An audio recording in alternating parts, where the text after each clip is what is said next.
Hey guys, welcome to my YouTube channel. और इस video में हम करने जा रहे हैं पैराबोला का शॉर्ट रिवीजन मेरे शॉर्ट नोट्स के साथ जो मैंने ऑलरेडी बना रखे हैं आपके लिए। तो चलो स्टार्ट करते हैं पैराबोला को। तो देखो, सबसे पहले हम पैराबोला से पहले कॉनिक सेक्शन को पढ़ते हैं, देन हम पता लगाते हैं कि पैराबोला होता क्या है यहाँ से। तो फिर उस पैराबोला के बारे में पढ़ेंगे हम अच्छे से। तो पहले कॉनिक सेक्शन को पढ़ते हैं। तो देखो, कॉनिक सेक्शन क्या होता है। कॉनिक सेक्शन लोकस होता है एक पॉइंट का। अच्छा, वो पॉइंट कैसे होता है? वो पॉइंट इस प्रकार से होता है कि उसकी डिस्टेंस एक फिक्स पॉइंट से और उसकी डिस्टेंस परपेंडिकुलर डिस्टेंस एक स्ट्रेट लाइन से, उसका जो रेशियो होता है वो हमेशा कांस्टेंट रहता है। सच दैट देखो, यहाँ पे हम पहले डायग्राम से समझते हैं। डायरेक्ट्रिक्स जो होती है उस फिक्स लाइन को हम बोलते हैं, जो फिक्स लाइन है उसको हम डायरेक्ट्रिक्स बोलते हैं, और जो फिक्स पॉइंट है उसको हम फोकस बोलते हैं। अब देखो, पी मेरे पास जो मूविंग पॉइंट है जिसका मुझे लोकस निकालना है वो है पी की फिक्स पॉइंट से distance, that is P S. यहाँ पे आ गया पी एस का रेशियो पी की डायरेक्ट्रिक्स के साथ जो डिस्टेंस है, जो परपेंडिकुलर डिस्टेंस है, तो मैंने परपेंडिकुलर डाला एम पे, और पी से एम जो हो गई वो परपेंडिकुलर डिस्टेंस हो गई, तो P S upon P M जो होगा वो कांस्टेंट होगा आपका।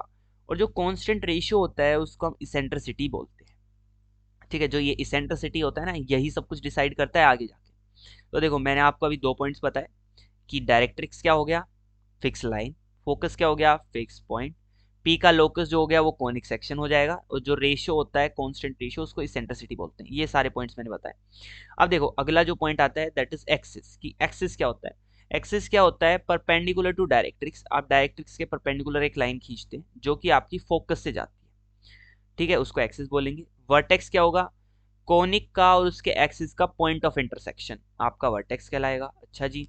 और आपका एक पॉइंट होता है that is foot of directrix बोलते हैं। वो क्या होता है? पॉइंट ऑफ इंटरसेक्शन होता है किस किस का? एक्सिस का और डायरेक्ट्रिक्स का, उसको हम फुट ऑफ डायरेक्ट्रिक्स बोलते हैं। अब देखो, जनरल इक्वेशन की बात करते हैं, कोनिक की जनरल इक्वेशन। तो देखो, मैंने सबसे पहले फोकस के कोऑर्डिनेट्स माने अल्फा कोमा बीटा, डायरेक्ट्रिक्स मानी L X plus M Y plus N equal to zero. Simple, जो नॉर्मल पॉइंट और नॉर्मल मैंने आपकी लाइन की इक्वेशन मान ली। पी एस निकाले। देखो, पी के कोऑर्डिनेट मैंने माने एक्स कोमा वाई, एंड वहां से पी एस निकाल लिया मैंने, पी की एस से डिस्टेंस एंड पी की एम से डिस्टेंस। अब यहाँ पे मैंने ये इक्वेशन लगा दी that P S is equal to e P M, और मैं दोनों तरफ कर देता हूँ यहाँ पे स्क्वायर। तो ये जो इक्वेशन थी इसको जब मैं सोल्व करूंगा तो मुझे कुछ ऐसी इक्वेशन मिलेगी। एक्स और वाई दो वेरिएबल के अंदर एक 2 डिग्री की पॉलिनोमियल मेरे सामने आई। अच्छा जी, कुछ ऐसी आएगी। देखो, a x square plus 2h(x)y plus b y square plus 2gx plus 2fy plus c equal to zero. Basically जब हमने सर्कल पढ़ा था तब इक्वेशन तब भी कुछ ऐसी आई थी, बट जो ए और बी थे वो बराबर थे और एच की वैल्यू जीरो थी। बट यहाँ पे माइट बी और माइट नॉट बी। ठीक है, कुछ हो सकता है, कुछ भी हो सकता है। फिर देखो, हम एक डेल्टा वैल्यू को डिफाइन करते हैं, वो कुछ ऐसी होती है। देखो, वो डिटर्मिनेंट होता है किसका? A B C. इस मैट्रिक्स का कैसे निकालते हैं? A B C F G H. इसको ऐसे याद रखें, A B C F G H. ठीक है, ऐसे याद रखते हैं इसको। और सेम यहाँ से ये सिमेट्रिक है तो यहाँ पे h h f f g g. अब देखो, हमारे पास अब 3 पॉइंट्स आते हैं जो कि बहुत इंपॉर्टेंट है आपका कर्व को डिफाइन करने के लिए। अगर मेरे डेल्टा की वैल्यू जीरो हो गई तो क्या होगा? ये आपके पेयर ऑफ स्ट्रेट लाइन को शो करेगा। ठीक है, अगर डेल्टा की वैल्यू जीरो हो जाती है तो आपको पेयर ऑफ स्ट्रेट लाइन होगा, जो हमने पेयर ऑफ स्ट्रेट लाइन में बताया था। अब यहाँ पे अगर आपका ई जो था, ई ग्रेटर देन वन आता है, जो रेशियो था वो ग्रेटर देन वन आएगा, तो आपकी रियल और डिस्टिंक्ट लाइन होंगी और जिनका पॉइंट ऑफ इंटरसेक्शन आपका फोकस होगा। अगर ई आपका वन हो जाता है तो आपकी कोइंसिडेंट लाइन आ जाएंगी, और ई अगर लेस देन वन आता है तो आपकी इमेजिनरी लाइन्स होंगी जो रियल ग्राफ पे एग्जिस्ट नहीं करेंगी। अगला पॉइंट आता है कि अगर आपका डेल्टा की वैल्यू जीरो नहीं आई तो यहाँ से देखो, अगर आपका तब वहां पे ई की वैल्यू वन होगी तो आपका पैराबोला बनेगा, ई की वैल्यू जीरो वन के बीच में होगी तो आपका इलिप्स बनेगा, और ई की वैल्यू ग्रेटर देन वन होगी तो आपका हाइपरबोला बनेगा। साथ में इस बात को भी ध्यान रखें, अगर पैराबोला बनता है तो उसमें जो हमारी दो वेरिएबल में जो पोलिनोमियल आई थी उसमें h square is equal to a b की कंडीशन भी फुलफिल होगी। अगर इलिप्स बनेगा, अगर ये कंडीशन आ रही है तो यहाँ पे ये कंडीशन भी फुलफिल होगी, that is h square is less than a b. और अगर ई वन से बड़ा आता है इसका मतलब है एच स्क्वायर बड़ा होगा आपका ए बी से। ठीक है, अब देखो पैराबोला के बारे में पढ़ते हैं। तो देखो, पैराबोला की जो बेसिक बेसिक डेफिनेशन, जो 2 पॉइंट थे हमारे पास, फोकस और डायरेक्ट्रिक्स, वो हमको पता है क्या क्या होंगे। फोकस फिक्स पॉइंट होगा, डायरेक्ट्रिक्स फिक्स लाइन होगी। उसके बाद हम पढ़ते हैं कि भाई स्टैंडर्ड इक्वेशन बनाते हैं हम पैराबोला की समझने के लिए, खुद के लिए। तो मैंने फोकस एक पॉइंट माना a,0 एक्स एक्सिस के ऊपर एक a,0 मैंने पॉइंट माना, जिसको मैंने फोकस कह दिया। फिर मैंने डायरेक्ट्रिक्स, देखो मैं डायरेक्ट्रिक्स कुछ इस प्रकार से मानूंगा कि ताकि ओरिजिन जो होगा ना वो कर्व पे लाई करेगा। तो इसको हमने थोड़ा सा ध्यान में रखते हुए, देखो इस चीज को तो पहले एक बार देख लो कि ई की वैल्यू यहाँ 1 थी, तो यहाँ पे मेरे पास कोई भी पॉइंट होगा उसकी फोकस से डिस्टेंस और लाइन से डिस्टेंस इक्वल होगी, पी एस जो होगा वो पी एम के इक्वल होगा, ठीक है। तो वहां से मैं जो डायरेक्ट्रिक्स होगा वो x equal to minus a वाली जो लाइन है उसको बना दूंगा, that is x plus a equal to 0। इससे क्या होगा कि जो ओरिजिन होगा वो कर्व पे लाई करेगा, तो मेरे को थोड़ा सा समझने में चीजों को आसानी होगी, कर्व बनाने में आसान होगा। अब मैं इक्वेशन लगाता हूँ P S is equal to P M की, तो ये जो इक्वेशन आएगी, मतलब आप इसको सोल्व करेंगे आप इजीली, और आपको ये इक्वेशन मिलेगी, that is y square is equal to 4ax, आपको इक्वेशन मिलेगी जहाँ पे a आपका ग्रेटर देन 0 होगा। अब देखो ये आपका कर्व है, इसमें मैंने सारे पॉइंट्स बता रखे हैं, तो मैं एक एक करके सबको बता देता हूँ। तो देखो सबसे पहला डायरेक्ट्रिक्स आपको बता दिया, फोकस एस जो है वो भी आपको बता दिया, एक्सिस परपेंडिकुलर होगा डायरेक्ट्रिक्स के, मतलब डायरेक्ट्रिक्स के परपेंडिकुलर है, यहाँ पे 90 डिग्री है, एंड फोकस से जाने वाली लाइन दैट इज एक्सिस, ये भी हो गई। इसके बाद आपका जो पॉइंट आता है ये होता है वर्टेक्स, दिस इज वर्टेक्स, इस पॉइंट को हम वर्टेक्स बोलते हैं। उससे पहले देखो ये क्या होगा, z जो पॉइंट है, z is foot of directrix, जो कि एक्सिस और डायरेक्ट्रिक्स जहाँ पे मिलते हैं उस पॉइंट को हम फुट ऑफ डायरेक्ट्रिक्स बोलते हैं, तो वो यहाँ से z आ गया। उसके बाद देखो ये है आपका वर्टेक्स, जहाँ पे आपका एक्सिस और आपका कर्व मिला, जहाँ पे आपका एक्सिस, एक्स एक्सिस जो आपका एक्सिस था और आपका जो कर्व पैराबोला मिला वो आपका वर्टेक्स हो गया। अब देखो कोई भी पॉइंट आपने लिया, कोई भी कर्व पे कोई भी पॉइंट, लेट से आपने पी पॉइंट लिया, पी से एस की जो डिस्टेंस होगी वो आपकी फोकल डिस्टेंस कहलाती है, that is focal distance, focal distance is ये फोकस से डिस्टेंस, उसको हम फोकल रेडियस भी बोलते हैं। उसके अलावा अगर मैं एक परपेंडिकुलर लाइन खींचूं एक्सिस से पास होती हुई, और मतलब एक्सिस के परपेंडिकुलर एक लाइन खींचूं जो कि फोकस से पास हो, तो उसको हम लेक्टस रेक्टम बोलते हैं।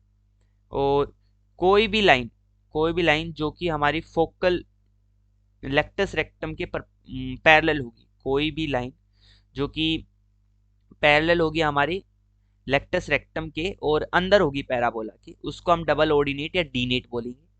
और बेसिकली सारे पॉइंट्स यहाँ कवर हो गए, हम डेफिनेशन से चले जाते हैं। देखो तो एक्सिस की डेफिनेशन हो गई, वर्टेक्स की हो गई, z जो है वो फुट ऑफ डायरेक्ट्रिक्स है, देखो यहाँ पे ये z जो मैंने बताया था ये वाला z ये फुट ऑफ डायरेक्ट्रिक्स है। इसके बाद फोकल डिस्टेंस की और फोकल रेडियस भी आपको बता दिया कि डिस्टेंस किसी भी पॉइंट का आपके फोकस से पैराबोला के। अब देखो बेसिकली इसको हम निकालेंगे कैसे, फोकल डिस्टेंस जो होगी p की वो परपेंडिकुलर डिस्टेंस होगी p की डायरेक्ट्रिक्स से, इस चीज को आप ध्यान रखेंगे क्योंकि ps जो होता है वो pm के इक्वल होता है, डायरेक्ट्रिक्स से डिस्टेंस जो होगी पॉइंट की वो आपकी फोकस से डिस्टेंस के इक्वल होगी। इस चीज को बहुत ज्यादा यूज में लेंगे। देखो बेसिकली आप जब भी, अगर आपकी डायरेक्ट्रिक्स जो है किसी भी एक्सिस के पैरेलल आती है, तो आप पॉइंट की वहां से डिस्टेंस निकालना आपको आसान होगा, रादर देन कि आप वहां से फोकस से डिस्टेंस निकालेंगे जिसमें आप डिस्टेंस फॉर्मूला लगाएंगे और रूट आएगा, तो उससे बेटर है आप डायरेक्ट्रिक्स से डिस्टेंस निकालें, इस चीज पे फोकस करें, इस चीज पे ध्यान दें।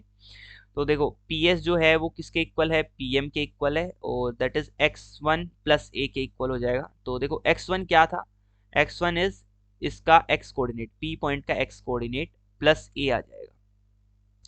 फोकल कोड क्या होती है, फोकल कोड कोई भी कोड जो आपकी फोकस से जाएगी, ठीक है, कोड कोई भी कोड, जैसे लेक्टस रेक्टम भी। फिर देखो डबल ऑर्डिनेट या डीनेट, ऐसी कोड, देखो ऐसी कोड जो कि आपकी परपेंडिकुलर है एक्सिस के, या फिर हम कह सकते हैं कि पैरेलल हो डायरेक्ट्रिक्स के, बेसिकली जो हमने डेफिनेशन बताई सेम। और लेक्टस रेक्टम क्या होगा, ऐसी डबल ऑर्डिनेट जो कि आपकी फोकस से जा रही है, उसको हम लेक्टस रेक्टम कहेंगे। अब अगर मैं लेक्टस रेक्टम के एंड पॉइंट्स निकालना चाहूँ इस कर्व के लिए, y square is equal to 4ax के लिए, तो x इक्वल टू a रख देंगे हम इसके अंदर, एंड जो इसके दो सॉल्यूशन होंगे वो हम निकाल लेंगे, क्योंकि देखो आपकी फोकस के पैरेलल, फोकस से जा रही थी वो और डायरेक्ट्रिक्स के पैरेलल थी, तो x का जो x कोऑर्डिनेट रहेगा उन दोनों का पैराबोला पे लाई करने वाले जो ये दो पॉइंट है l डैश और l, इनका x कोऑर्डिनेट तो a ही रहेगा, और y कोऑर्डिनेट के लिए मैं इक्वेशन में रख दूंगा, तो आपको a, 2a और a, -2a आपको पॉइंट्स मिल जाएंगे। जिसको एल और एल डैश हमने रखा था। अब देखो यहाँ से अगर मैं इसकी लेंथ निकालूं, लेंथ ऑफ एल आर कितनी आती है इन दोनों की distance, that is 4a। Length of L R अब यहाँ से क्या है, देखो length of L R is 2 times of perpendicular distance of focus from directrix. Focus की अगर मैं डायरेक्ट्रिक्स से डिस्टेंस निकालता हूँ तो वो मेरे पास 2a आई थी, और अगर इसको 2 से मल्टीप्लाई कर दूंगा तो वो क्या आ जाएगा 4a, और मेरे पास लेंथ ऑफ एल आर क्या आई थी 4a ही आई थी। ठीक है, बेसिकली आप इसको ऐसे भी समझ सकते हो, ऐसा नहीं है कि मैंने अपने अकॉर्डिंग कुछ भी बना दिया है। अगर मैं ये पॉइंट एल लूँ तो एल की डायरेक्ट्रिक्स से डिस्टेंस जो होगी वो ये और ये, मतलब ये पूरा होगा। एंड अगर मुझे पता है ये पैरेलल टू डायरेक्ट्रिक्स है, ये जो लेंथ है ये पैरेलल टू डायरेक्ट्रिक्स जा रही है, तो सीधा इस लेंथ को मैं डायरेक्ट्रिक्स से फोकस की डिस्टेंस कह सकता हूँ। तो उसी को जस्ट थोड़ा सा इंटरप्रेट करके मैंने ये बता दिया है आपको। देखो वर्टेक्स हमने डेफिनेशन तो पढ़ ली, बट हमें ये पता होना चाहिए वर्टेक्स जो होता है वो मिड पॉइंट होता है फोकस का और जेड का। जेड क्या था, फुट ऑफ परपेंडिकुलर, और फोकस का मिड पॉइंट होता है वर्टेक्स। उसके अलावा एक पॉइंट होता है कि आपके पैराबोलास को हम इक्वल बोल देते हैं, कहीं कहीं पे क्वेश्चंस में आएगा कि आपका एक इक्वल पैराबोला है, ऐसा कुछ ऐसा कुछ। तो उसके लिए बस आपको ये पता होना चाहिए कि इक्वल पैराबोला के लिए सिर्फ एक कंडीशन होती है कि लेक्टस रेक्टम की जो लेंथ होती है वो आपकी इक्वल पैराबोलाज में सेम होती है। इसके बाद देखो हम पढ़ते हैं स्टैंडर्ड पैराबोलास, जिनके बारे में आपको सब कुछ पता होना चाहिए। Basically y square is equal to 4ax तो ऐसा है जिसके बारे में तो आपको सब कुछ टिप्स पे याद रहना चाहिए। इनके लिए आपको डेराइव करना भी सिखा देंगे, बट इनके बारे में भी आपको पता होना चाहिए। देखो सबसे पहली चीज़ कि ए आपका ग्रेटर देन 0 है, उसी के लिए आपका ऐसा होगा, क्योंकि अगर आप ए नेगेटिव कह दोगे तो जस्ट अपोजिट हो जाएगा। Y square is equal to 4x का ऐसा कर्व होगा, y square is equal to minus 4x का ऐसा कर्व होगा। मीन्स क्या हुआ कि आपका जो वाई एक्सिस था उसके अबाउट आपकी कॉपी निकल जाएगी। X square is equal to 4ay का कुछ ऐसा कर्व होगा, and y square x square is equal to minus 4ay का कुछ ऐसा कर्व होगा। आप देख सकते हो इसका डायरेक्ट्रिक्स यहाँ पे वाई एक्सिस के, जो कि ये वाई एक्सिस है इसके लेफ्ट साइड में, तो यहाँ पे राइट साइड में डायरेक्ट्रिक्स हो गया और लेफ्ट साइड में कर्व हो गया। सेम एक्स एक्सिस के ऊपर और नीचे आपके ऊपर कर्व था और नीचे डायरेक्ट्रिक्स था, यहाँ जस्ट अपोजिट हो गया है, ऊपर आपका डायरेक्ट्रिक्स है और नीचे आपका कर्व है। देखो अब आपका एक पॉइंट आता है कि इनके लिए आप इक्वेशंस कैसे निकालते हैं, पॉइंट कैसे निकालते हैं। तो देखो भाई मैंने क्या क्या सीखा अभी तक, मुझे ये पता है कि y square is equal to 4x के लिए आपका वर्टेक्स 0,0 पे होता है, जो बाकी तीनों कर्व के लिए भी सेम होता है। देखो एक्सिस जो होती है वो Y square equal to 4x और y square equal to minus 4x के लिए y equal to 0, that is x axis ही होती है। बस चेंज ऐसा होता है कि डायरेक्ट्रिक्स पहले जो x इक्वल टू माइनस ए था वो x इक्वल टू ए हो जाएगा। बेसिकली आपने वहां पे a को माइनस ए से सब्सटीट्यूट किया है, तो बस इतना चेंज आएगा आपका हर जगह। तो यहाँ a,0 आपका फोकस था तो वो माइनस a,0 आ गया। एक्स डायरेक्ट्रिक्स जो था वो x equal to minus a वाली लाइन थी, वो यहाँ पे x इक्वल टू ए वाली लाइन आ जाएगी। इक्वेशन ऑफ एल आर जो थी पहले x इक्वल टू ए थी, अब यहाँ पे x इक्वल टू माइनस ए आ जाएगी। आपके ये चारों इक्वल पैराबोलास होते हैं, इनकी लेंथ ऑफ लेक्टस रेक्टम जो था वो 4a 4a 4a होता है। नीचे के जो दो कर्व हैं उनमें आप बेसिकली क्या करके लाए हो, उसमें आपने x को y से सब्सटीट्यूट कर दिया और y को x से सब्सटीट्यूट कर दिया है, तो वो आपको कर्व मिल गया। जो फर्स्ट इक्वेशन से थर्ड में हमने यही सब्सटीट्यूट किया। 0,0 वर्टेक्स सेम है, y की जगह x रखा तो जो आपका y एक्सिस था वो आपकी एक्सिस बन जाएगी और 0,a आपका फोकस बन जाएगा।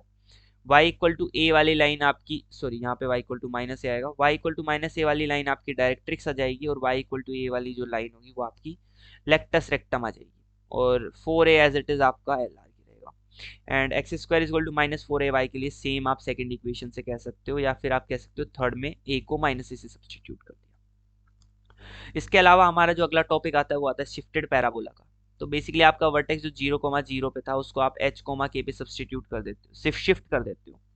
तो देखो आपको करना कुछ नहीं है, जहाँ पे आपका y था वहाँ y माइनस के रखना है, और जहाँ पे x था वहाँ x माइनस एच रखना है।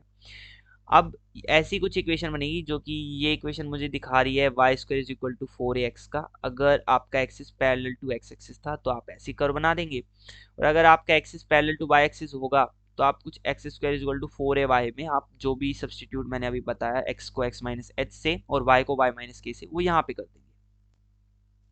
अगला टॉपिक आता है कि अल्टर डेफिनेशन ऑफ पैराबोला, जो कि बेसिकली क्वेश्चंस में पूछ लेता है, आपको ध्यान नहीं रहता है। तो देखो अल्टर डेफिनेशन क्या होती है, अल्टरनेट डेफिनेशन क्या होती है, मैंने भाई कर्व बनाया y square is equal to 4x, मेरा जो कर्व था वो कुछ ऐसा है। अब इसका कोई रैंडम पॉइंट अगर मैं p उठाऊंगा तो p के कोऑर्डिनेट क्या आएंगे, x कोमा y। तो देखो x क्या है, x जो है इस पॉइंट की मेरे पास ये जो लाइन है जो कि y एक्सिस है इससे डिस्टेंस है। अच्छा y एक्सिस है क्या, y एक्सिस देखो ये आपका वर्टेक्स है और वर्टेक्स पे जो टेंजेंट है उससे डिस्टेंस है, और y क्या है, y आपका एक्सिस से डिस्टेंस है। अब इन्हीं चीज को मैं यूज करके देखो क्या कहता हूँ कि देखो मेरे पास इक्वेशन कैसी थी, y square is equal to 4ax। तो देखो y को मैंने क्या कहा, distance of point p from the axis, ठीक है, उसका square is equal to 4a क्या है, 4a तो आपकी लेंथ ऑफ एल आर है, that is length of L R into x क्या आया था, मैंने x के बारे में कहा था कि x जो है वो डिस्टेंस है p पॉइंट की किससे, टेंजेंट एट वर्टेक्स से आपकी p की डिस्टेंस। तो ये वाली जो आपकी डेफिनेशन है इसको भी आप याद रखें, ये बेसिकली सीधा आ जाता है, आपको कह देता है कि ये आपका क्या कहते हैं, टेंजेंट एट वर्टेक्स आपका कुछ ऐसा है, लेंथ ऑफ एल आर कुछ ऐसा है, तो आप बताइए पैराबोला क्या आएगा, कुछ और डेटा दे दिया, कुछ और पूछ लिया, तो ऐसा। अगला देखो पैरामेट्रिक कोऑर्डिनेट्स के बारे में हम यहाँ बात करेंगे, जैसे कि हमने सर्कल में भी कहा था r sine theta r cos theta, यहाँ पे देखो पैरामेट्रिक कोऑर्डिनेट्स, अगर आपका y square is equal to 4x है तो आपके पैरामेट्रिक कोऑर्डिनेट्स 80 स्क्वायर कोमा 280 होंगे, जिसको हम पी की फॉर्म में रिप्रेजेंट कर देंगे। अब माइनस आ गया यहाँ पे, तो ए को माइनस ए से सब्सटीट्यूट करने पे ये चीजें चेंज हो जाएंगी, सिर्फ ए को माइनस ए से सब्सटीट्यूट किया है हमने। अच्छा, ए को माइनस से सिर्फ और सिर्फ यहाँ पे करेंगे, देखो y तो हमेशा जो होगा आपका, देखो ये आपका y कोऑर्डिनेट है, ये तो हमेशा t के अकॉर्डिंग चलेगा, पॉजिटिव नेगेटिव दोनों हो जाएगा, बट x जो है वो यहाँ पे सिर्फ और सिर्फ नेगेटिव है। तो t चाहे पॉजिटिव हो या नेगेटिव हो, बट आपकी जो ये x की वैल्यू थी ये हमेशा आपकी क्या आनी चाहिए, नेगेटिव आनी चाहिए। तो इस वजह से a के साथ माइनस, यहाँ पे माइनस है और यहाँ पे माइनस नहीं है। अगला देखो, अगर ऐसा कर्व है तो x को y से और y को x से सब्सटीट्यूट कर दिया, और इस कर्व से इसमें और इस कर्व से इसमें भी x को y से और y को x से सब्सटीट्यूट कर दिया। अब कुछ इंपॉर्टेंट पॉइंट्स जो आपको पता होने चाहिए, जो कि बहुत ज़्यादा इंपॉर्टेंट, देखो पैराबोला के अंदर कॉनिक सेक्शन में बेसिकली क्या होता है कि आप जब एग्जाम में टीचर्स क्या कहते हैं कि बहुत इजी टॉपिक है, बट कहते हैं कि साथ में स्कोरिंग भी है, बट स्टूडेंट्स कहते हैं कि हमारे नंबर तो आते नहीं है। नंबर ना आने का रीज़न होता है कि आपको सारे जो भी प्रॉपर्टीज़ हैं, जो भी इंपॉर्टेंट पॉइंट्स हैं, जो भी डेफिनेशंस हैं वो याद नहीं है आपको, क्योंकि अगर आपको सारे पॉइंट्स वगैरह जो भी हैं, सारी इंपॉर्टेंट प्रॉपर्टीज़ और पॉइंट्स वगैरह जो भी आपको डेफिनेशंस बताई गई हैं सब याद है, एंड आपको सिर्फ और सिर्फ डायग्राम बनाना आता है, कर्व बनाना आता है, उसको समझना आता है, तो आपका क्वेश्चन इजीली सोल्व होगा, उसमें आपको कुछ करना भी नहीं पड़ेगा, कोई कैलकुलेशन भी नहीं होगी। आगे आपको हाइलाइट्स और प्रॉपर्टीज जो आएंगी ये ऐसी ऐसी आएंगी कि आपकी जो कैलकुलेशन होगी वो बहुत आसान और हो जाएगी। तो चलो सबसे पहले इंपॉर्टेंट पॉइंट में से पहले को पढ़ते हैं। ये आपका y square is equal to 4x का कर्व है, एंड मैंने इस पे p पॉइंट 80 स्क्वायर कोमा 280 माना। तो अगर जो रेडियस वेक्टर है OP जो है दैट इज रेडियस वेक्टर इसकी अगर मैं स्लोप निकालूं तो वो आपकी 2/t आती है, 2 बाय पैरामीटर, ठीक है। उसके अलावा जो दूसरा पॉइंट है वो कहता है कि आपके डबल ऑर्डिनेट में क्या खास बात होती है, कि डबल ऑर्डिनेट में ये खास बात होती है जो अगर पहले पॉइंट के पैरामेट्रिक कोऑर्डिनेट में t था तो दूसरे में सिर्फ और सिर्फ माइनस t हो जाएगा। क्यों, देखो कोऑर्डिनेट आपके आते हैं 80 स्क्वायर कोमा 280, आपका जो x कोऑर्डिनेट था वो दोनों का सेम रहता है, बस y वाले में सब्सटीट्यूट हो जाता है एक माइनस का, एक अबव द x एक्सिस था, एक बिलो द x एक्सिस आ जाएगा। तो डबल ऑर्डिनेट के लिए अगर एक आपका पैरामीटर t था तो दूसरा माइनस t हो जाएगा। एल आर के लिए क्या होता है, एल आर के लिए आपके पैरामीटर्स अगर आप पहले सोल्व करेंगे तो वो आपका पहला जो आएगा वो 1 आ जाएगा, क्योंकि एल आर के कोऑर्डिनेट अगर मैं इसके मानूँ p के तो a कोमा 2a आए थे। इसको कंपेयर करेंगे 80 स्क्वायर कोमा 280 से, तो सीधा इसको कंपेयर करने से यहाँ से t इक्वल टू 1 मिल गया, और जो नीचे वाला q पॉइंट होगा जो L2 था उसके करस्पॉन्डिंग आपके पैरामेट्रिक कोऑर्डिनेट्स जो पैरामीटर था वो -1 आ जाएगा, जो कि हमने ऊपर, क्योंकि देखो एल आर भी क्या होता है, डीनेट होता है, तो t माइनस टी 1 माइनस। अगला देखो slope joining, slope of line joining 2 points, आपके पास दो पॉइंट है जिनके पैरामीटर t1 और t2 हैं, उनको ज्वाइन करने वाली लाइन की जो स्लोप होगी वो ये होगी 2/t1 + t2। देखो डेरिवेशन के लिए थोड़ा सा बस लिख रखा है, बट 2/t1 + t2 आपको सीधा याद रहना चाहिए। उसके अलावा देखो आपने कहा कि कोई ऐसी कोड पी क्यू है जो कि 90 डिग्री आपकी वर्टेक्स पे सबटेंड कर रही है। तो 90 डिग्री देखो, यहाँ पे अगर 90 डिग्री बन रहा है ओ के ऊपर, तो m of O P into m of Q P क्या आ जाएगा, माइनस होना जाएगा। परपेंडिकुलर लाइन्स होंगी एम ऑफ, कौन कौन सी लाइन, ओ पी और ओ क्यू परपेंडिकुलर लाइन्स होंगी, तो उनकी जो स्लोप है उनका प्रोडक्ट माइनस होना जाएगा। आप एम स्लोप निकाल लेंगे ओ पी की 2/T1, ऊपर से आपको बताया। ओ क्यू की निकाल लेंगे 2/T2 इज इक्वल टू -1, तो यहाँ से आप T1 T2 इक्वल टू -4 सीधा कहेंगे। ठीक है। अब इसी चीज़ को यहाँ से ये भी याद रखें कि जैसे कि मैं बता देता हूँ, अगर आपको कहीं भी इक्वेशन ये मिलती है T1 T2 is equal to something के कॉन्स्टेंट, माइनस के कॉन्स्टेंट, माइनस के साथ कुछ के कॉन्स्टेंट पॉजिटिव कॉन्स्टेंट है, तो इसका मतलब है कि जो ये वाला ये पूरा एक सिस्टम ऑफ कोड होगा, जो कि आपका ये मतलब कह सकते हो फैमिली ऑफ लाइंस होगी, जो कि आपका के ए कोमा 0 से पास होगी। ये याद रखेंगे आप, ठीक है, इसको याद रखेंगे। फोकस के लिए भी सेम इक्वेशंस आती हैं, उनको भी हम बाद में आएगा जब सोल्व भी करेंगे इसके करस्पॉन्डिंग, तो इसको आप याद रखेंगे। आगे देखो, फोकल कोड देखो, फोकल कोड में क्या था कि आपका स्लोप पी एस की स्लोप क्यू एस के इक्वल हो जाएगी अगर फोकल कोड है तो यहाँ से T1 T2 का जब आप रिलेशन निकालोगे वो -1 आएगा, जो मैंने पहले कहा, अगर यहाँ -1 है T1 T2, तो T1 T2 जो पैरामीटर थे उन वाली जो पॉइंट्स को ज्वाइन करने वाली लाइन जो होगी, कोड होगी, वो यहाँ पे देखो 1 है तो A, 0 से जाएगी। A, 0 क्या होता है आपका, A, 0 क्या होता है, फोकस होता है। अब देखो, अगर मैं इसकी लेंथ निकालना चाहूँ पूरी फोकल कोड की, तो वो आपकी L of P Q is equal to L of P S plus L of S U होगा। वो सोल्व करने आपकी ये आएगी, ये भी आपको याद रखना है, ए टाइम्स T+1/T का होल स्क्वायर। अच्छा जी, साथ में इसी को हम ये भी कह सकते हैं, एल ऑफ पी क्यू को हम क्या कह सकते हैं, 4a कोसेक स्क्वायर अल्फा। अब यहाँ अल्फा क्या है, अल्फा है आपका जो एंगल एक्स एक्सिस से जा रहा है पी क्यू का, मीन्स अगर आपकी टेन अल्फा पी क्यू की स्लोप है एम ऑफ पी क्यू है, तो आपका अल्फा के करस्पॉन्डिंग आप यहाँ से कोसेक स्क्वायर अल्फा निकाल लेंगे और वहां से आप ये इस फॉर्मूले में रख देंगे। ठीक है।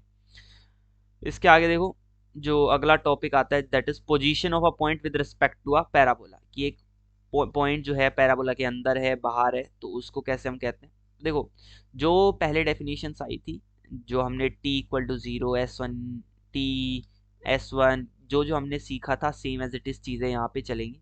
तो अब मेरे पास अगर एक पॉइंट P है जिसके कोऑर्डिनेट x1, y1 है, बट उससे पहले एक बार देखते हैं, जो ये वाला पोर्शन होता है, ये वाला पोर्शन, इसको हम इनसाइड रीजन कहते हैं, जिधर पैराबोला कर्व होता है, और जो बाकी बचा हुआ रीजन होता है वो आउटसाइड वाला रीजन होता है। ठीक है, और एक ये तो ऑन द पैराबोला बात है ही। अगर y² = 4x, मेरे पास एक y² = 4x, याद रखेंगे इन चीजों को, y² = 4x अगर मेरे पास है एक पैराबोला, तो मैं S1 को कैसे मानूंगा, y² - 4ax।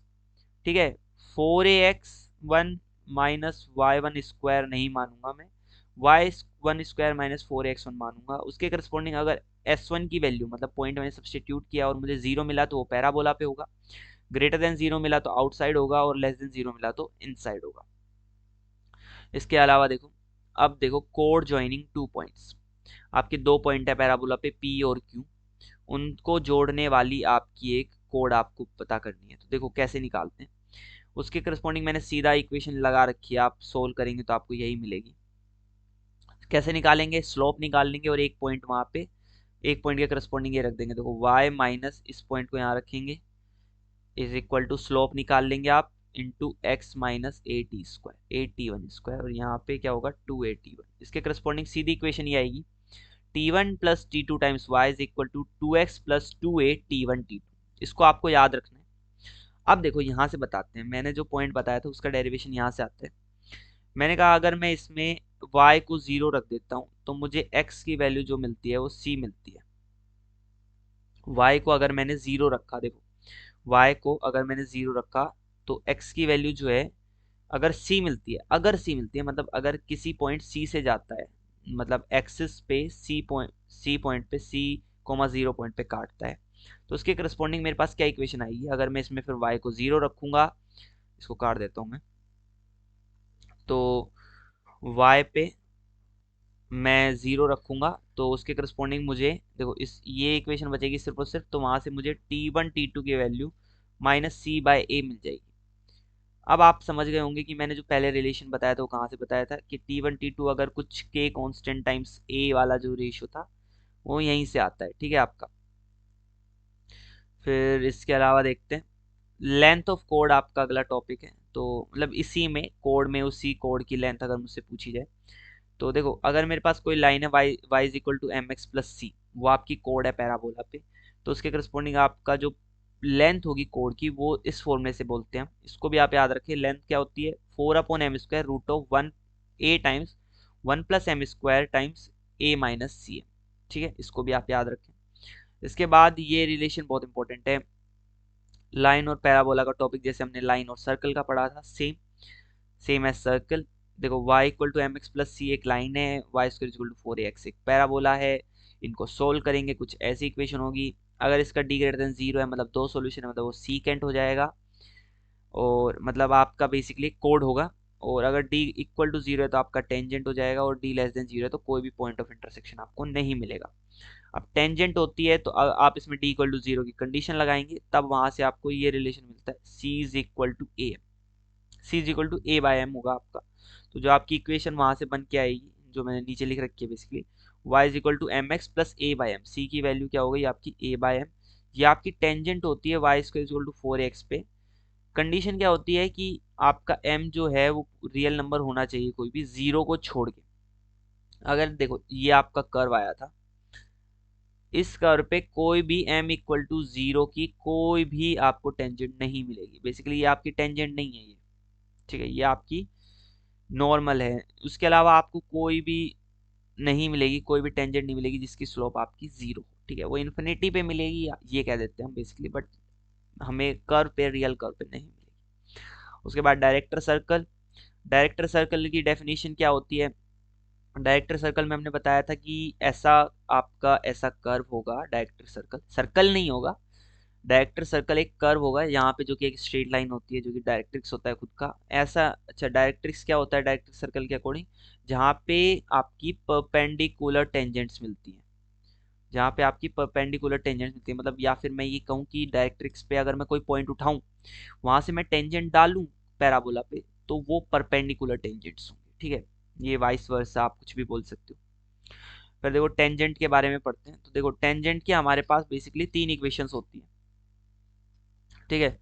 तो टेंजेंट्स की हमारे पास तीन इक्वेशन होती हैं, तीन फॉर्म होती हैं। तो पहली फॉर्म होती है वो होती है point form. This is point form. अगर मेरे पास कोई पॉइंट P x1 y1 जिसके कोऑर्डिनेट है वो गिवन है, तो मैं t इक्वल टू 0 से आपकी टेंजेंट की इक्वेशन निकाल सकता हूँ, जैसे सर्कल में निकाला था, आगे भी इलिप्स और हाइपरबोला में भी सेम निकालेंगे। अगर मेरे पास सेम पॉइंट P पैरामेट्रिकली आपको गिवन है at² 2at की फॉर्म में, तो ये आपकी इक्वेशन सोल्व होने पे, इसी को t इक्वल टू 0 को सोल्व करने पे t y is equal to x plus a t square मिल जाएगा। और अगर आप लाइन में लाइन में आप अगर कंडीशन लगाते हैं टेंजेंसी की, तो आपको c की वैल्यू a/m मिल जाती है। सेम अब नॉर्मल के लिए मैं कहूँ, पहली पॉइंट फॉर्म p अगर x1 y1 कोई पॉइंट है तो उसके करस्पॉन्डिंग ये आएगा। तो बोले ये कहाँ से आया? तो देखो ये जो है y माइनस y1 टाइम्स ये स्लोप है x माइनस x1। अगर आप ऊपर से t इक्वल टू 0 रखते हैं तो जो उसकी स्लोप आई मान लो m1, तो जो ये स्लोप होगी m2, तो मुझे पता है टेंजेंट और नॉर्मल परपेंडिकुलर होते हैं, तो m1 m2 is equal to -1। m1 यहाँ से कटेगा, नीचे m1 आ जाएगा, तो m2 की वैल्यू क्या आएगी? -1/m1। वही रखा है मैंने यहाँ पे। यहाँ से जो स्लोप आती है वो आती है 2a/y, यहाँ से जो स्लोप आएगी वो आएगी -y, मतलब यहाँ y1 कोऑर्डिनेट उसका, मतलब y वाला कोऑर्डिनेट -y1/2a, ठीक है। अगर मेरे पास पॉइंट फॉर्म गिवन है तो वहां से इसमें सेम सब्सटीट्यूट करने पे y plus t x is equal to 2at+at³ याद रखेंगे इसे आप। और उसके अलावा y is equal to m x minus 2m minus am³ आपकी ये लाइन की इक्वेशन हो उस फॉर्म में, तो आपका जो c वाला जो कांस्टेंट पोर्शन वो ये होगा। अब देखो थोड़ा ऊपर आते हैं वापस टेंजेंसी के ऊपर।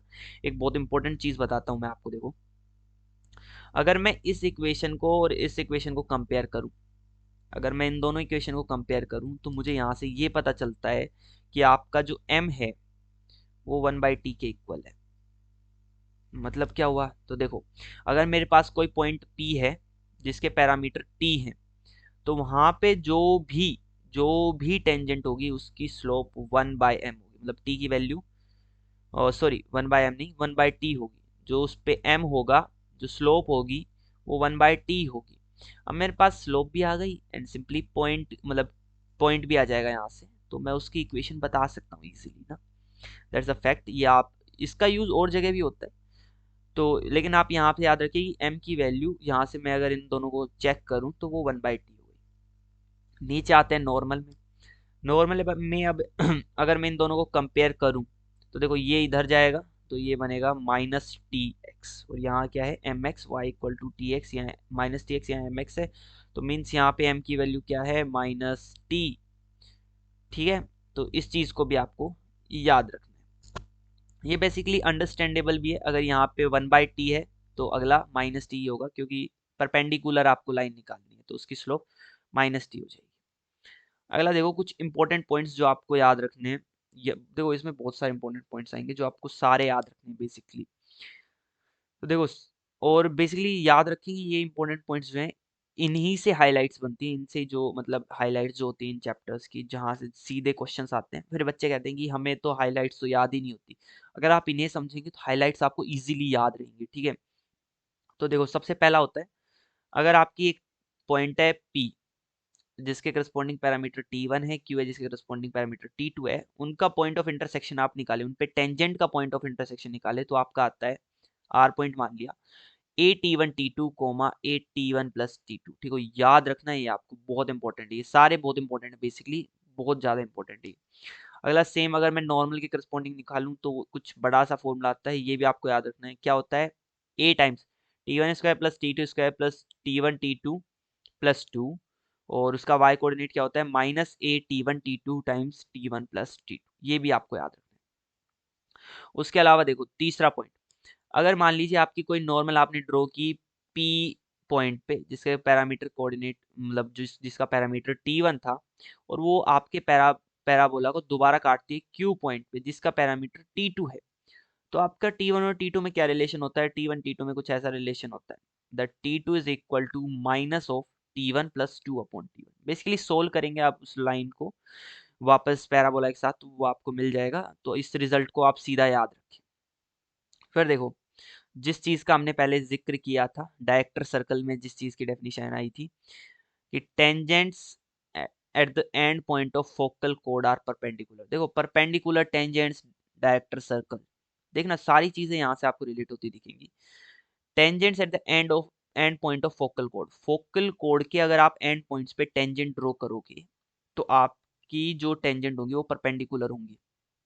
बोले ये कहाँ से पता चला, तो देखो इतना तो मैंने आपको बता दिया था कि जो आपका डायरेक्टर सर्कल जो होता है, डायरेक्टर सर्कल जो होता है वो डायरेक्ट्रिक्स आता है पैराबोला के करस्पॉन्डिंग, और वहां पे आपकी परपेंडिकुलर टेंजेंट्स मिलती हैं। ठीक है, तो अब देखो मैं जो सबसे पहला पॉइंट था उसको मैं देखता हूँ कि जो ये R की जो वैल्यू है ये है मेरे पास। अब देखो अगर मेरे पास कोई भी फोकल कोड है तो उसमें मैं कह सकता हूँ कि T1 T2 की वैल्यू क्या आएगी, -1 आएगी, -1। और T1 T2 तो फिर कुछ भी हो सकता है, बट T1 T2 की वैल्यू -1 आएगी। अब देखो यहाँ पे ऊपर आते हैं हम, आर के करस्पॉन्डिंग अगर मैं फोकल कोड के corresponding point of intersection of tangents निकालू तो वो आर के करस्पॉन्डिंग आएगा, आर आएगा उसके करस्पॉन्डिंग -A टाइम्स समथिंग। ये तो कुछ भी हो सकता है, बट यहाँ माइनस ए आएगा।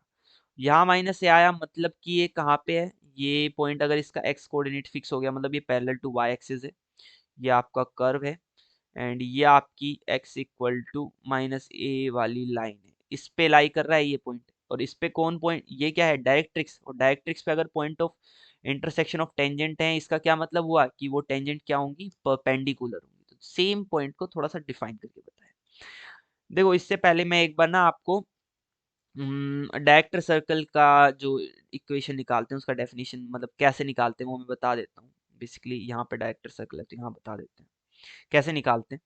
तो देखो मुझे इतना तो पता है, पहले देखो मैंने कर्व माना y² = 4ax, और दो लाइनें मुझे निकालनी है टेंजेंट होंगी जो m1 और m2, जिनका प्रोडक्ट आपका -1 होगा।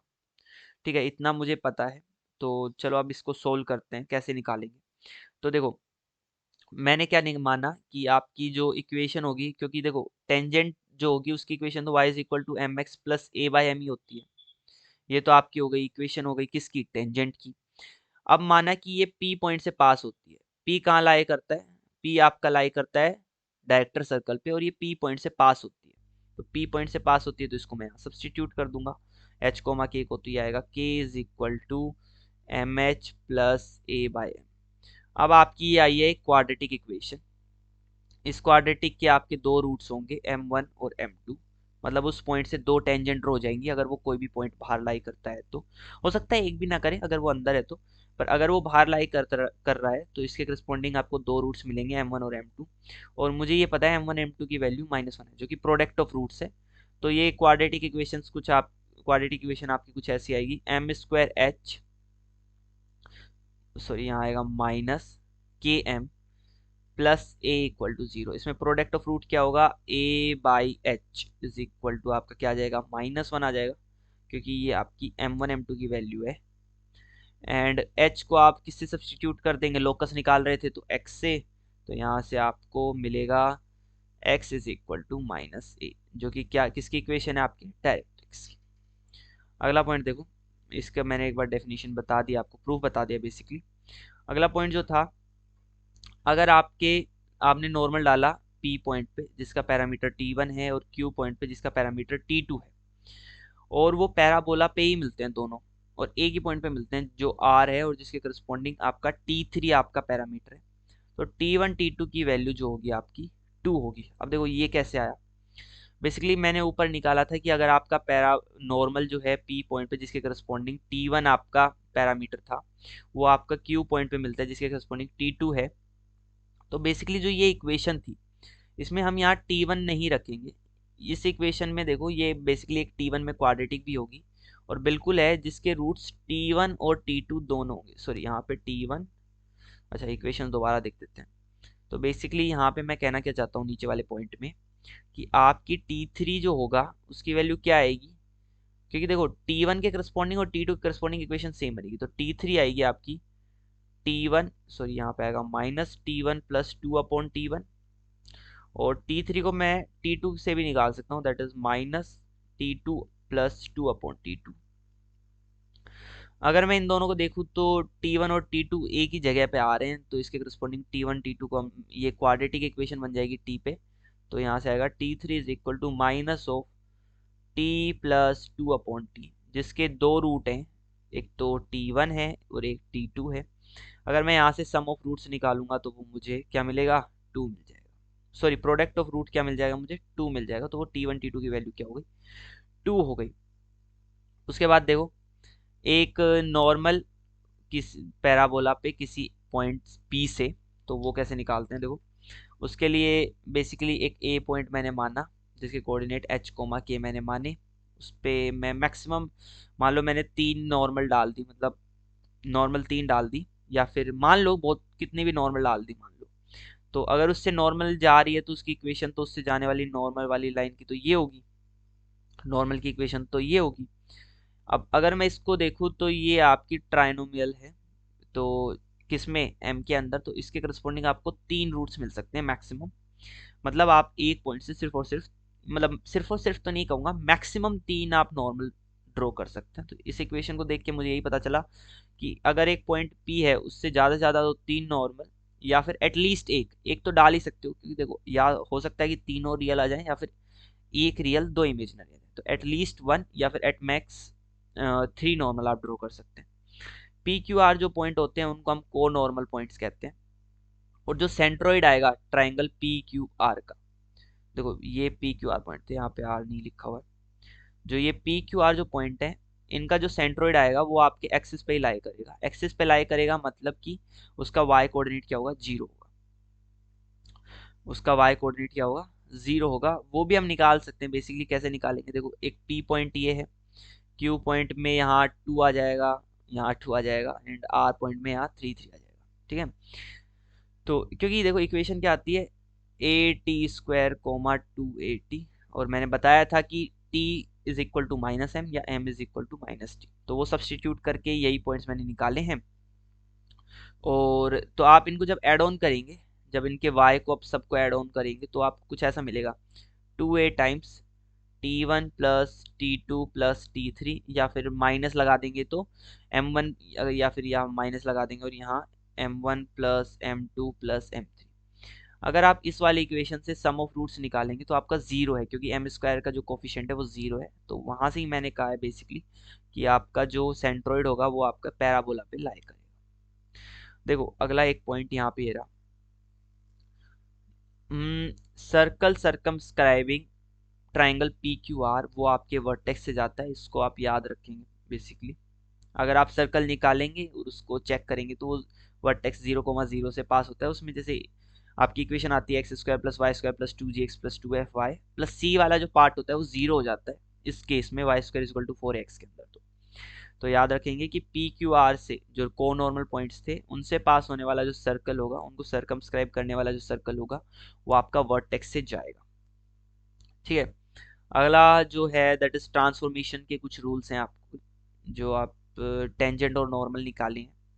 तो देखो कौन कौन से कर्व होते हैं, वाई स्क्वायर इक्वल टू, एक तो 4x है, एक यहाँ माइनस आ जाएगा, दैट इज ये लिखा हुआ है y square is equal to minus 4ax and this is x square is equal to 4ay and this is x square equal to minus 4ay। इसमें देखो आपके अगर x और y था तो यहाँ आपका x और y ही रहेगा, यहाँ y और x हो जाएगा, मतलब इंटरचेंज हो गया। आप अगर समझ पा रहे हो तो यहाँ से यहाँ पे a था आपका तो उसका यहाँ पे आपका माइनस a हो जाएगा। अगर स्लोप आपकी m थी तो वो स्लोप अब भी आपकी m रहेगी, यहाँ से स्लोप आपकी 1/m हो जाती है। फिर देखो इक्वेशन टेंजेंट की ये आएगी तो उसमें सिंपली a में चेंज हुआ था तो a को माइनस a रख देंगे यहाँ पे, नॉर्मल ये थी तो यहाँ से नॉर्मल ये आ जाएगी, कुछ बस a को माइनस a रखना है। यहाँ पे चेक करें तो यहाँ पे देखो x को मुझे y भी रखना होगा, y को x भी रखना होगा, और जहाँ जहाँ m थी वहाँ 1/m भी रखना होगा स्लोप में। यहाँ तो सारे ही चेंजेस करने पड़ेंगे, x को y, y को x, a को माइनस a और m को 1/m। तो जो आपकी पहली जो दो इक्वेशन थी टेंजेंट और नॉर्मल की, वो आपको कुछ ऐसी दिखेगी। आप बेसिकली आपको अगर ट्रांसफॉर्मेशन पता है तो आपको सारी चीज़ें याद रखने की ज़रूरत नहीं है। ये बेसिकली शिफ्टेड पैराबोला के करस्पॉन्डिंग है, तो इनको भी आप एक बार देख लेना, वीडियो पोस्ट करके देख सकते हैं। अब देखो कुछ कॉमन कंसेप्ट जो कि हमने बेसिकली हर जगह पढ़ने हैं, हमको हमने सर्कल में भी पढ़े, यहाँ भी पढ़ेंगे और आगे भी पढ़ेंगे इलिप्स और हाइपरबोला के अंदर। तो देखो पहला पॉइंट क्या है, पहला है आपको एक कोड ड्रॉ करनी है जिसका आपको मिडिल पॉइंट गिवन है। तो उसके लिए इक्वेशन लगा देंगे t equal to s1। s1 आपको पता है कैसे निकालते हैं, उस जो इक्वेशन कर्व की इक्वेशन है वहां पे पॉइंट को सब्सटीट्यूट करके। t भी पता है आपको कैसे निकालते हैं। आपको कोड ऑफ कॉन्टैक्ट निकालनी है किसी बाहर के पॉइंट से। कोड ऑफ कॉन्टैक्ट मतलब क्या होता है कि जैसे ये आपका पैराबोला है, ये आपका पॉइंट है, यहाँ से आपने क्या किया, दो टेंजेंट ड्रॉ की, आपके यहाँ से दो टेंजेंट जा रही हैं, यहाँ पे काटा एक, मान लीजिए यहाँ पे काटा, तो जो ये इक्वेशन है ये कोड ऑफ कॉन्टैक्ट होगी। इसकी इक्वेशन t इक्वल टू 0 से आएगी। इसकी लेंथ जो होती है वो ये होती है 1/a√(s1) times y1 square plus 4a square, ये आपको याद रखना है। एंड जो एरिया ऑफ ट्राइंगल बनता है, इस ट्राइंगल का एरिया, ये मान लीजिए P था और ये A और ये B, इस ट्राइंगल का जो एरिया होगा वो आपका आएगा 1/2a टाइम्स s1 की पावर 3/2। बहुत इजीली आप इसको याद रख सकते हैं, और याद रखना है आपको, क्वेश्चन में सीधा पूछ लेता है। अगला जो है, अगर आपको पेयर ऑफ टेंजेंट्स निकालना है तो s times s1 is equal to t square, अगर आपको पोलर निकालना है तो कैपिटल T इक्वल टू 0। तो देखो ये तो हर जगह सेम आता है। यहाँ एक नई चीज आई है जो कि आपका डायामीटर। डायामीटर क्या होता है, देखो वहाँ जो डायमीटर था वो, हाँ यहाँ पे जो वो डायमीटर नहीं है। बेसिकली डायमीटर क्या होता है, डायमीटर होता है locus of mid point of system of parallel codes. मतलब आपने क्या किया, पैरेलल कोड्स खींच दी बहुत सारी, फिर उनका मिड पॉइंट निकाला सबका, और उनसे उनको ज्वाइन करने वाली जो आपने पॉइंट्स को ज्वाइन करोगे, जो आपका लोकस आएगा वो आपका मिड पॉइंट, सॉरी वो आपका डायमीटर कहलाता है, और वो एक स्ट्रेट लाइन आती है बेसिकली। तो मैंने मान लिया है कोई भी आपकी कोड है, उसके करस्पॉन्डिंग उसका मिड पॉइंट h, k है। अगर h, k मिड पॉइंट हो गया तो मिड पॉइंट करस्पॉन्डिंग मैं इक्वेशन लगा दूंगा t is equal to s1, और उसको अगर आप फिर सोल्व करोगे तो आपको ये इक्वेशन मिलेगी। तो मतलब ये आपका डायमीटर की इक्वेशन है, y is equal to 2a/m। आपकी सिर्फ और सिर्फ स्लोप पे डिपेंड करती है और किसी पे डिपेंड नहीं करता आपका डायमीटर। बेसिकली मैं आपको बता देता हूँ, अगर ये आपका कर्व है, यहाँ पे डायग्राम नहीं है, हाँ होना चाहिए, अच्छा ये रहा ना। देखो ये अगर आपका y square equal to 4ax है, ये आपकी पैरेलल कोर्स हैं आपकी, इनका मिड पॉइंट ये है, इससे जाने वाले, अच्छा ये वर्टेक्स से नहीं जा रही है, ये थोड़ा सा लग रहा है, बेसिकली इनके मिड पॉइंट सही है, और ये पैरेलल टू एक्सिस होगी बेसिकली। अगर आप इस लाइन को देख पा रहे हैं तो ये पैरेलल टू एक्स एक्सिस है, तो ये पैरेलल टू एक्सिस भी होगी, ठीक है। अब कुछ हाइलाइट्स, कुछ इंपॉर्टेंट पॉइंट्स जो आपको याद रखने हैं, तो सबसे पहले डायग्राम समझेंगे हम उनका, फिर उनके डेफिनेशन के थ्रू जाएंगे। तो देखो ये कर्व है y square equal to 4x, मैंने कोई पॉइंट लिया पी, पी से मैंने डाल दी टेंजेंट, वो डायरेक्ट्रिक्स पे मिली डी पॉइंट पे। तो जो टेंजेंट का पोर्शन कौन सा, जहाँ पे पॉइंट ऑफ टेंजेंसी से लेके जहाँ पे वो काटा था डायरेक्ट्रिक्स को, ये पोर्शन आपका फोकस पे 90 डिग्री सबटेंड करता है। ये मैंने बेसिकली यहाँ पे लिख रखा है, सेम लिखा हुआ है, तो इसमें कोई इशू नहीं है, ठीक है। अगला अगला देखते हैं इससे इसके बाद। तो इसमें बेसिकली आपको इसमें कुछ नहीं करना, आप स्लोप निकालेंगे ना आप इनकी, इसकी P से S1 की slope M of PS, and आप यहाँ से निकालेंगे एफ M ऑफ DS, तो वो उनका प्रोडक्ट -1 आ जाएगा, तो वहाँ से मैं कह सकता हूँ कि वो परपेंडिकुलर होंगे बेसिकली। दूसरा पॉइंट देखो, दूसरे पॉइंट के डायग्राम से, कि आपका कर्व था y square is equal to 4x, उस पे पॉइंट ऑफ कोई पॉइंट P है, वहां से आपने टेंजेंट डाली, और वो ये देखो, इसको वाई एक्सिस मत बोलना कभी भी, सीधा ये, क्योंकि ये क्या है, इसको हम लैंग्वेज में बोलते हैं this is tangent at the vertex. तो टेंजेंट एट वर्टेक्स को किसी पॉइंट मान लीजिए Q पे काटती है, Q पे काटती है, तो वहां से अगर मैं S को ज्वाइन करूंगा, फोकस को ज्वाइन करूंगा, तो वो परपेंडिकुलर होगी टेंजेंट की, किसके परपेंडिकुलर होगी, टेंजेंट के। तो देखो इसको डेफिनेशन में देख लो एक बार, point of intersection of any tangent to parabola and perpendicular on it from the focus lie on the tangent at vertex. देखो क्या कह रहा है कि मैंने, या फिर हाँ इसको ये भी कह सकते हो, देखो अगर मैं फोकस से इस टेंजेंट के ऊपर परपेंडिकुलर डालता हूँ, अगर मैं फोकस से, देखो अगर मैं फोकस से इस टेंजेंट पे परपेंडिकुलर डालता हूँ, तो वो मुझे टेंजेंट एट द वर्टेक्स पे ही मिलेगा, ठीक है। अब देखो इससे एक चीज और कह सकता हूँ, अगर यहाँ पे 90 डिग्री है, यहाँ पे 90 डिग्री है, तो मैं अगर एसपी को एक डायमीटर मान लूँ, एसपी को एक सर्कल का डायमीटर मान लूँ, तो वो सर्कल जो होगा वो यहाँ इस पॉइंट से जाएगा, और इस पॉइंट से, देखो इस चीज को ध्यान रखें, सिर्फ इस पॉइंट से जाएगा नहीं, इस पॉइंट से छू के चला जाएगा, इस पॉइंट से छू के चला जाएगा, ठीक है।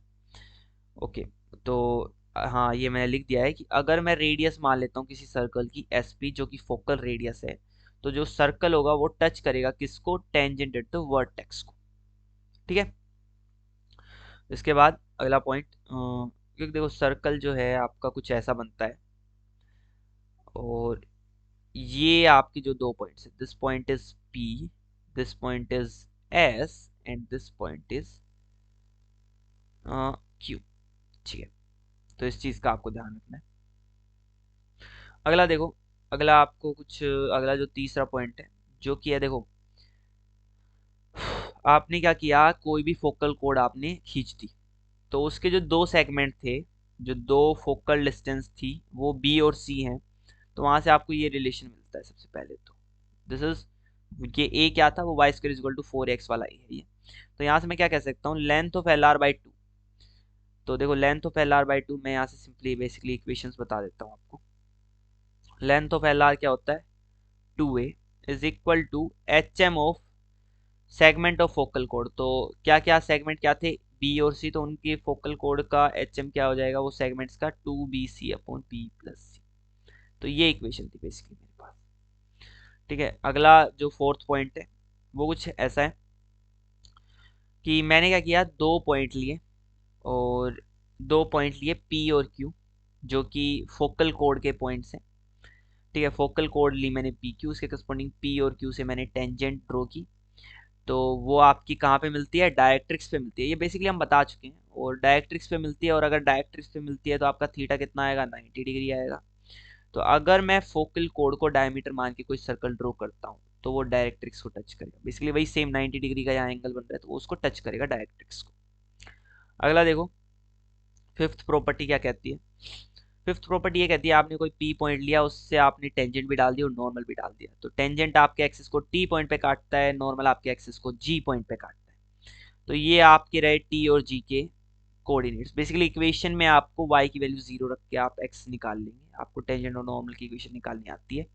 यहाँ से देखो थोड़ी मोड़ी चीज़ें, जो मैं छोटी मोटी चीज़ें आप मैं देख पाया हूँ, जो कि है टी और जी का मिड पॉइंट है वो आपका फोकस होगा, एंगल टी पी जी होगा वो 90 डिग्री, वो तो देखो मैं देख पा रहा हूँ यहाँ से टी पी जी वाला जो एंगल है ये 90 डिग्री है। इसका क्या मतलब हुआ कि यहाँ से मैं एक सर्कल बना सकता हूँ कुछ ऐसे, ठीक है, यहाँ से मैं कुछ एक सर्कल बना सकता हूँ कुछ ऐसे, एक सर्कल दिख नहीं रहा है बट हाँ है, और जिसका सर्कल के अगर मैं टी पी जी का एक सरकमस्क्राइबिंग सर्कल बनाऊं तो टी टू जी जो टी जी है वो क्या होगा, डायमीटर होगा, और डायमीटर का मिड पॉइंट क्या होता है, रेडियस होता है। तो उसका क्या मतलब हुआ कि एस जो होगा उसका क्या होगा, रेडियस होगा।